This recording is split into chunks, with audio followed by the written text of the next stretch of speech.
እንዴት አላችሁ? እንዴት ቆያችሁ? እንዴት ሰነበታችሁ? የያሮስ ሁለት ቤተሰቦቻችን ያሮስ ሁለት ጀምሯል። በዛሬ እንግዲህ መረጃችን ሌላ ርዕሰ ጉዳይ የምንመለከት ይሆናል። ሌላ ርዕሰ ጉዳይ ስንመለከት ታዲያ መረጃና ማስረጃ አስደግፌን ሁሉ ጊዜ የምመጣው ታውቃላችሁ። እናንተ ግን ላይክና ሼር ያደረጋችሁ አይደለም። ላይክ ይደረግ፣ ሼር ይደረግ። ዛሬ እንግዲህ እንድናደምጠው የምወደው ነገር ምንድነው? በዚህ ከሰሞኑ የብፁዕ አቡነ ገብርኤልን ጉዳይ እናስታውሳለን። አቡነ ገብርኤል ያስተማሩበት ማርያም ቤዛዊት ዓለም አትባልም በማለት የተናገሩት ነገር በጣም በርካታ ኦርቶዶክሳውያንን ያሳዘነ ሊቃውንቶቻችን ያስነሳ እንደነበረ የምንዘነጋው አይደለም። ታዲያ ብፁዕ አቡነ ገብርኤል የምዕራብ ሸዋ ሀገረ ስብከት ሊቀ ጳጳስ ያንን ከተናገሩ በኋላ አባቶች ሊቃውንት በተለይ በፌስቡክ ገጾች፣ በቴሌግራም፣ በቲክቶክ፣ በዩቲዩብ ላይቭ የገቡ መልስ ሰጥተዋል። ከዛ ባሻገር ቋሚ ሲኖዶስም ውሳኔ ወስኖባቸው ነበር እናውቃለን። አሁን በየአውደ ምሕረቱ በበዓለ ንግሱ መምህራንም ሰባኪያን ወንጌልም ጳጳሳትም ጭምር ለብፁዕ አቡነ ገብርኤል መልስ በሚመስል ሁኔታ የተለያዩ ነገሮችን ሲናገሩ ነበር። ማርያም ቤዛዊት ዓለም ናት ለማለት። ታዲያ ይህንን በሚያስተምሩበት ሰዓት ላይ አንዳንዶቹ ስህተት የሆነ አስተምሮ እያስተማሩ ይገኛሉ። ኦርቶዶክስ ሆነው ካህን ሆነው መነኩሴ ሆነው ጳጳስም ሆነው ለመመለስ ብለው ግን ደግሞ ስህተት የሆነ አስተምሮ ሲያስተምሩ ነበር። የመጀመሪያ ብፁዕ አቡነ ሕዝቅኤል ናቸው። በረከታቸው በሁላችን ላይ ይደር። የከፋ ሸካ ቤንች ማጂ ሀገረ ስብከት ሊቀ ጳጳስ የቅዱስ ሲኖዶስ አባል ናቸው እና ብፁዕ አቡነ ሕዝቅኤል ምንድን ነው ብለው ያስተማሩት የሚሉን አሳያችኋለሁ ቪዲዮ። እኛ የምንበላው የምንጠጣው የማርያምን ስጋና ደም ነው ብለዋል። ያሉበት አውድ በቀጥታ እኛ እንደምናስበው ላይሆን ይችላል፣ ግን አስተምረዋል። ሌላኛውም አባት የተሰቀለው የማርያም ስጋ ነው ብለዋል። ይሄም ሌላ ስህተት ነው። ኦርቶዶክሳዊ ያልሆነ ግለሰባዊ የሆነ ሀሳብ ነው። እኒህን ሀሳቦች ደግሞ እኛ እንቀበል። አባት ሆኑ ጳጳስ ሆኑ ብለን አንተው። ለምን? ቤተክርስቲያን ናት። እንደውም ልደተ ቃል በጣም በስሜታዊ ሆኖ ነበር ሲመልስ የነበር። ላይቭ ላይም በርካቶች በዚህ ጉዳይ እናውራ፣ እውነቱን እናጥራ በማለት መልስ እየሰጡ ይገኛል። አሁን እሱን ቪዲዮ ላጋራላችሁ እና እንመለሳለን። ላይክ አድርጉላችሁ። እውነተኛይቷን ቤተክርስቲያን ትክክለኛውን አስተምሮ እንመልከት። በቀራንዮ የፈሰሰው ደሜ ማን ነው? ስጋን የለበሰ ከሷ ነው። የሷ ደም ፈሷል። የሷን ስጋ አይደል እንዴ ተዋሃደው? እምን በላው ምን ጠጣው ስጋ የማን ነው? የሷ ነው። እሺ፣ ሰላም ለሁላችሁን፣ እንዴት አላችሁልኝ? እንግዲህ የብፁዕነታቸውን ንግግር ሰምታችሁታል እዚህ ላይና ብዙ ፕሮቴስታንት ወንድሞቻችን ይህንን ንግግራቸውን ይዘው ክርስቲያኖችን እየተቹ ነው። የምንበላው ስጋና ደም የቅዱስ ቁርባን ማለት ነው፣ ስጋና ደሙ የማርያም ነው ይላሉ ክርስቲያኖች ላይ የሚል ትችትን እየሰነዘሩ ነው። እዚህ ላይ ጠቅለል ያለ ሁለት ነጥብ ላስቀምጥ። አንደኛው ለፕሮቴስታንቶች፣ ሁለተኛው ደግሞ ለራሳችን ወይም ለአባታችን። እሺ፣ የመጀመሪያው ለፕሮቴስታንቶች። ፕሮቴስታንቶች እንዲህ ብላችሁ ስትቃወሙ የምር አሁን የምንበላው ስጋና ደም የማርያም አይደለም ብላችሁ ስትቃወሙ የኢየሱስ ነው ብላችሁ አምናችሁ አይመስልም? አይደለም አይደል? ታምናላችሁ? እንደዛ የኢየሱስ ስጋና ደም ነው የምንበላው ብላችሁ ታምናላችሁ? አታምኑ።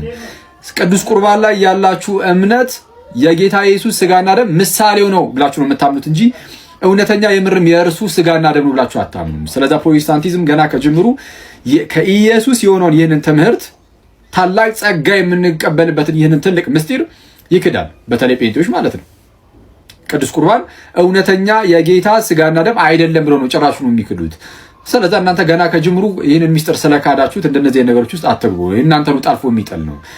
ግን ወደኛው ደግሞ መለስ ስንል አባታችን የተናገሩት ነገር ላይ እንግዲህ አሁን የተናገሩት ነገር ላይ ይመስለኛል እርሳቸው ለማለት የፈለጉት በቃ እንደው ያንን እንግዲህ ደሙን ያፈሰሰው የሞተው ስለሁላችን ስጋ ነስቶ ነው።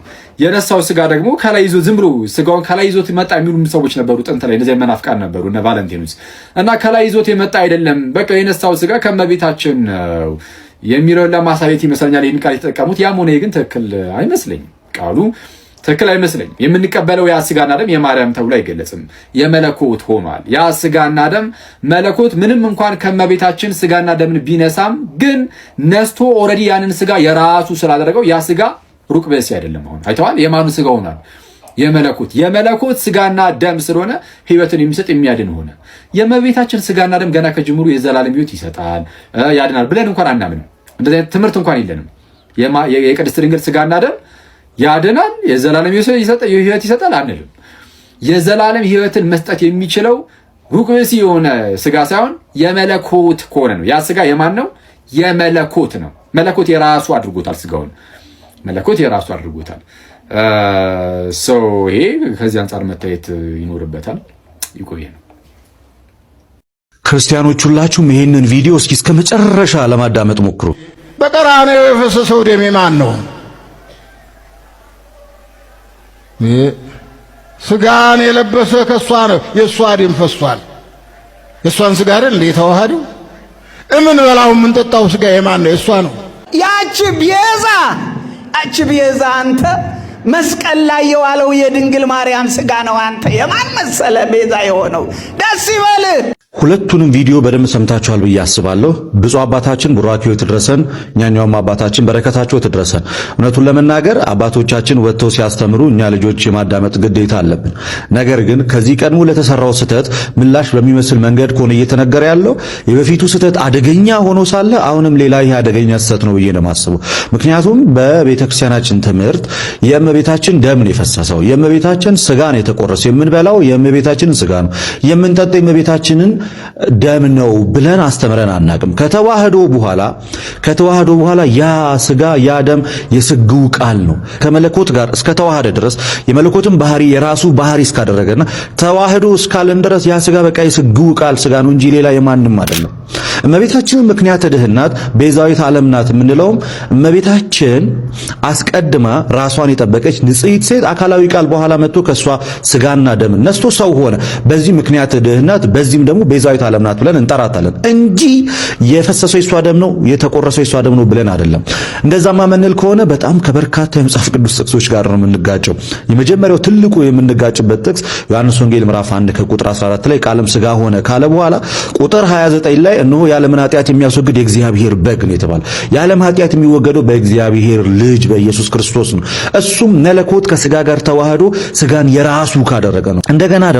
እንደገና ዕብራውያን ምዕራፍ 2 ከቁጥር 14 እስከ 15 ድረስ በነገሮች ሁሉ ወንድሞችን መሰለ፣ በሞት ላይ ስልጣን ያለውን በሞቱ እንዲሽር በስጋና በደም ተካፈለ ነው የሚለው። በስጋና በደም ከተካፈለ ያ ስጋ የሱ ስጋ ነው፣ የሱ ስጋ ሆኖ ከመለኮት ጋር ተዋህዶ ካልተቆረሰና ካልፈሰሰ ዓለም መዳን አይችልም። በሩቅ ብእሲ ደም ወይም በፍጡር ደም ከመለኮት ጋር ባልተዋሃደ ደም የሰው ልጆች መዳን አይችሉም። እንደገና ጳውሎስ በኤፌሶን 1:7 ላይ በውድ ልጁ በደሙ በተደረገ ቤዛነታችንን ወይንም የኃጢአት ስርየታችንን አገኘ። የዮሐንስ መልእክት ግን እጅግ በጣም ነገሮችን ግልጽ ያደርጋል። ዮሐንስ በመጀመሪያ መልእክቱ ምዕራፍ 1 ቁጥር 7 የልጁ የኢየሱስ ክርስቶስ ደም ከኃጢአት ሁሉ ያነጻል ነው የተባለ። የፈሰሰው የክርስቶስ ኢየሱስ ወይንም የስግው ቃል ደም ነው። ከኛ ጋር ተዋህዶ የነሳውን የራሱ ገንዘብ ያደረገውን ስጋ የቆረሰው ያፈሰሰውም ያን ደሙ ነው። ያም ደም ከመለኮት ጋር የተዋሃደ ደም ነው እንጂ ብቻውን የእመቤታችን ደም ብቻ ቢሆን ብቻውን የእመቤታችን ስጋ ቢሆን ዓለም መዳን አይችልም። ማንም ማዳን አይችልም። ማንምም ድነትን አያገኝም። እና ይሄ ትምህርት ድነታችንን እጅግ ጥያቄ ውስጥ የሚከት ይመስለኛል። እና አንዳንድ ጊዜ የሌላኛውን ስህተት ለማረም ሌላ ስህተት መስራቱ በራሱ አግባብ ነው ብዬ አላስብም። ስለዚህ መጽሐፍ ቅዱስ በጣም በበርካታ ቦታዎች ላይ ደም ሳይፈስ ስርየት የለም ይላል። የፈሰሰው የስግው ቃል ደም ነው። ምንም እንኳን ከመቤታችንም ቢነሳው የራሱ ገንዘብ እስካደረገው ድረስ ያ ደም የሱ ደም ነው።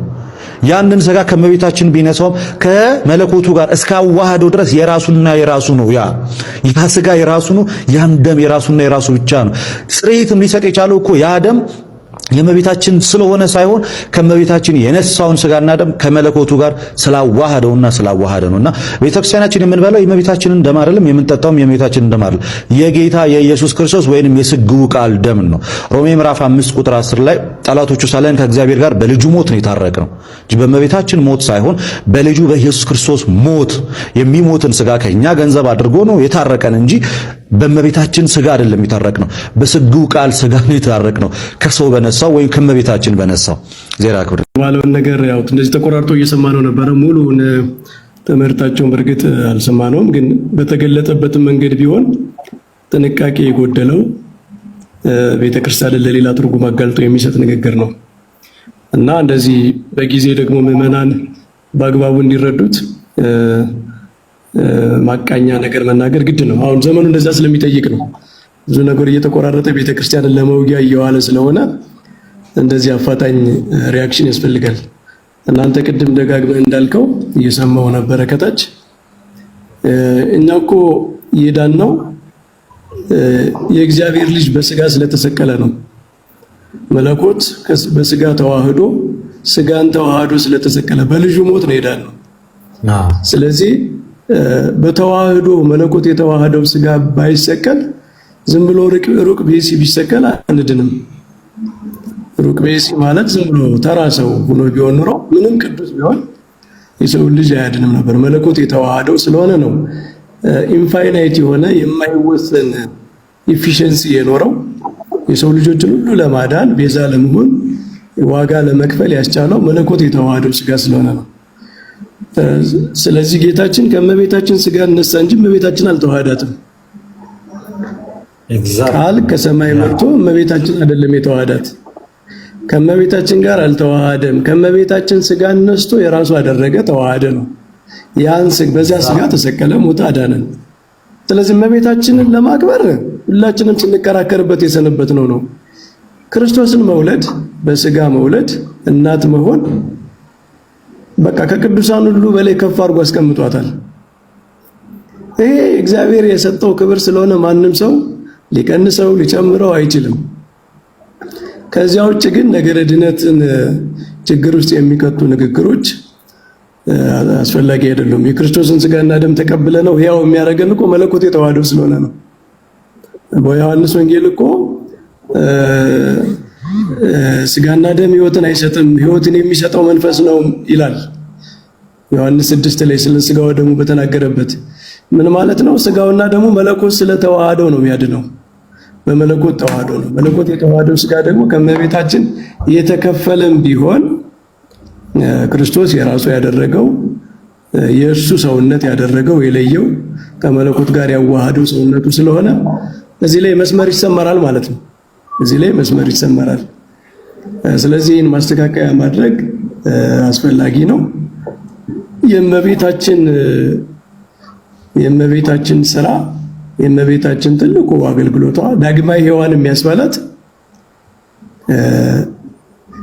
በፍጹም መታዘዝ ለእግዚአብሔር የድነት ዓላማ ተባባሪ በመሆን ክርስቶስን ወልዳ ጸንሳ አሳድጋ ለሰው ልጆች መድኃኒት የሚሆኑ እሱን በልዩ እናትነት መስጠቷ ነው። ከዚያ ባለፈ ግን የቤዛነት በመስቀል ላይ የተደረገው ስራ በአንዱ በክርስቶስ የተደረገ ነው። ምንም ተጨማሪ አያስፈልገውም። ምክንያቱም አንዱ ራሱ አባቶች እንደሚሉት አንድ ዓለም አይደለም 9 ዓለም ቢኖር ራሱ 9 ዓለም ማዳን ይችላል። ስለዚህ እሱ በመስቀል ላይ የከፈለው ዋጋ በቂ ነው። በሱ የተደረገው በቂ ነው። እመቤታችን በመስቀል ስሩና አዝናለች። በነፍሷ ሰይፍ ያልፋል የተባለ መከራ ሰቆቃ ደርሶባታል።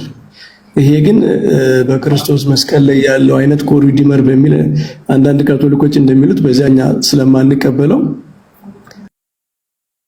መታረም አለበት። እንዲህ አይነት ንግግር እንግዲህ እዚህ ላይ እኮ ነው ማስተማር በጣም ከባድ የሚሆነው፣ መምህርነት በጣም ከባድ የሚሆነው እኮ እንዲህ አይነት ጥንቃቄ ስለሚጠይቅ ነው። እኔን አባት በእርግጠኝነት ፑሽ ብታረጋቸው ብትጠይቃቸው መጨረሻ ላይ እኛ ያለውን ነገር ይላሉ። እኔ ዝም ብዬ የእኛን አባቶች ስለማውቃቸው ምን ለማለት እንደፈለጉ ማለት ነው።